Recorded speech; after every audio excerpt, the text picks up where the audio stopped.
पुरानी हवेली जहां रातें जिंदा है। कुछ जगहें मरती नहीं है, वो बस इंतजार करती है उन लोगों का जो उन्हें भूल चुके होते हैं। आज मैं आपको ऐसी ही एक जगह की कहानी सुनाने जा रहा हूं। एक पुरानी हवेली जो आज भी खड़ी है, लेकिन उसमें रहने वाला कोई भी जिंदा नहीं बचा। एक सुनसान इलाके में, घने जंगलों के बीच,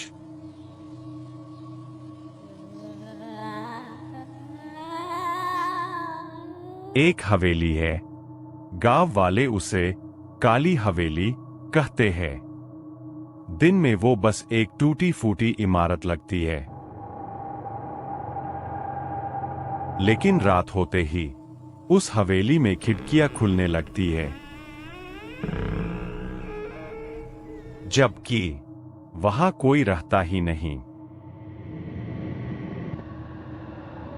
गांव में एक नियम है, सूरज ढलने के बाद कोई भी उस रास्ते पर नहीं जाता। जो गया वो या तो वापस नहीं आया, या आया तो पहले जैसा नहीं रहा। अर्जुन शहर से आया एक लड़का, इतिहास का छात्र। उसे भूत प्रेत पर विश्वास नहीं था।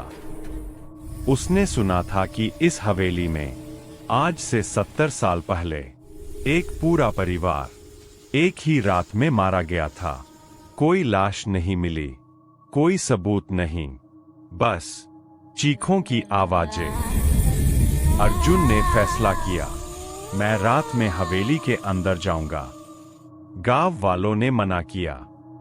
एक बूढ़े ने बस इतना कहा, हवेली देखती है और जिसे देख ले उसे जाने नहीं देती। अर्जुन हंस दिया। रात के 11 बजे हवेली के सामने अर्जुन अकेला खड़ा था। हवेली का दरवाजा खुद पकड़ चर्रर खुल गया। अंदर कदम रखते ही दरवाजा धड़ाम बंद। हवा ठंडी हो गई। मोबाइल की लाइट झपकने लगी। तभी ऊपर से किसी के चलने की आवाज आई, टक टक टक। जबकि हवेली खाली थी। हवेली के बीचों बीच एक बड़ा सा पुराना आईना था। अर्जुन ने जैसे ही आईने में देखा, उसे अपना चेहरा नजर नहीं आया, बल्कि पीछे एक औरत खड़ी थी।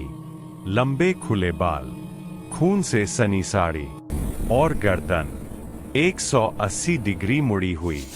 अर्जुन ने पलट कर देखा, कोई नहीं। फिर आईने में देखा, अब वो औरत मुस्कुरा रही थी। दीवारों से खून टपकने लगा। फर्श पर बच्चों के पैरों के निशान। एक कमरा खुला। अंदर एक पुराना झूला अपने आप हिल रहा था। झूले पर लिखा था अर्जुन, जबकि उसने अपना नाम किसी को नहीं बताया था।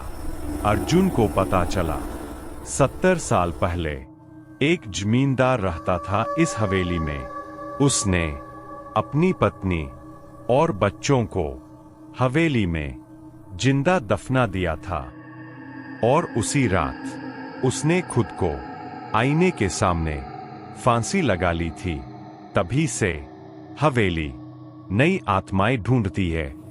आखिरी सुबह गांव वालों ने हवेली के बाहर अर्जुन को खड़ा देखा।